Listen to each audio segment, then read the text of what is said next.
Character matters more than the class matters. इनके लिए character बहुत इंपॉर्टेंट है। एक बार सुधा मूर्ति सुबह सुबह मुंबई एयरपोर्ट पहुंच गई और सीधा एयरपोर्ट पहुंच गई सुबह 5 बजे, क्योंकि उस समय टिकट नहीं बुक कर पाई थी, वो इमरजेंसी में थी, लेनी थी फ्लाइट। किसको रात को 3 बजे उठाती अपने ऑफिस में, टिकट बुक करो। टिकट काउंटर पर जब पहुंची तो फ्लाइट फुल, बिजनेस क्लास में लेनी उनको।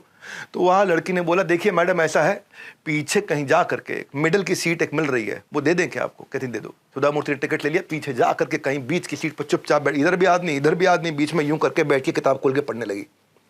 थोड़ी देर बाद जब उनको टॉयलेट जाना था ना, तो एयर होस्टेस को रिक्वेस्ट किया कि मुझे आगे जाने दो। एयर होस्टेस वैसे उसको पहचानी नहीं। सुधा मूर्ति जी को पहचानना ना पहचानना एक अपराध है अपने आप में, लेकिन नहीं पहचाना उन्होंने। पर उनकी उम्र को देखते हुए हाँ कर दिया, ठीक है आप आगे टॉयलेट चले जाइए।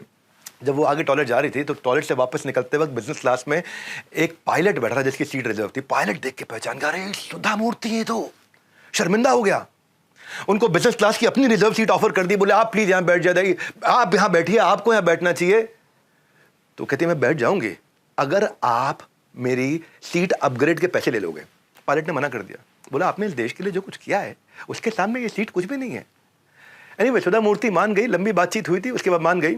एक हफ्ते के बाद पायलट को एक चिट्ठी मिली और चिट्ठी थी उसके बच्चों का धीरू भाई अंबानी स्कूल के अंदर एडमिशन का कंफर्मेशन, और लिखा था कि अगले 12 साल के बच्चों की सारी फीस इन्फोसिस फाउंडेशन ने स्पॉन्सर कर दी।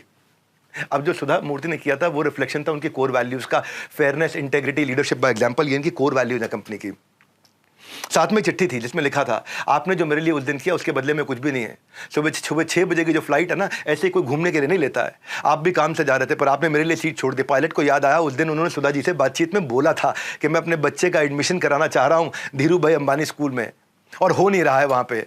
अब धीरू भाई अंबानी इंटरनेशनल स्कूल अलग ही स्कूल है। ये क्या है, ये भारत का नंबर 1 IB स्कूल है, इंटरनेशनल बैकलॉरेट। IB स्कूल नंबर 1 है 2019 से इंडिया का।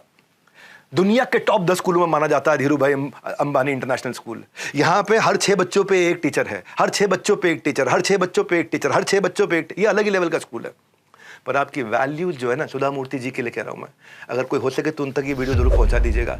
आप सब तक पहुंचाओगे तो कोई ना कोई उन तक पहुंचाएगा। आपकी वैल्यूज जो है वो आपके व्यापार में नहीं बल्कि आपके व्यवहार में दिखनी चाहिए, सिर्फ कंपनी के ब्रोशर में नहीं है बल्कि आपके बिहेवियर में रिफ्लेक्ट होनी चाहिए। उसको बोलते हैं वैल्यू। 20 लाख रुपए एनुअल फीस थी उस स्कूल की, 1 साल की 20 लाख रुपए फीस थी। 12 साल की 2 करोड़ 40 लाख रुपए 1 मिनट में जमा करा दी उन्होंने, सिर्फ इसलिए क्योंकि उनको वो कोर वैल्यूज उनकी दिखती हैं। आज सारा अली खान वहां से पढ़ी, अर्जुन तेंदुलकर वहां से पढ़े, जानवी कपूर वहां से पढ़ी, आराध्या बच्चन, आज अभिषेक बच्चन की बेटी वहीं पढ़ती हैं, नायका के जो को फाउंडर अद्वैत नायर वो भी वहीं से पढ़े हैं। इनका रूल है कि काइंडनेस वापस आएगी। Kindness always comes back. When you give more than what you get, soon you get more than what you give. ये यथा माम प्रपद्यन्ते ताम सतैव भजामि हम। जब आप देते हैं उससे कहीं ज्यादा जो ज्यादा आपको मिला, मेरी स्पीड तेज है, आपको मिलेगा उससे कहीं ज्यादा जो ज्यादा आपने दिया। ये यथा माम प्रपद्यन्ते ताम सतैव भजामि हम। गीता इन एक्शन देखा करो।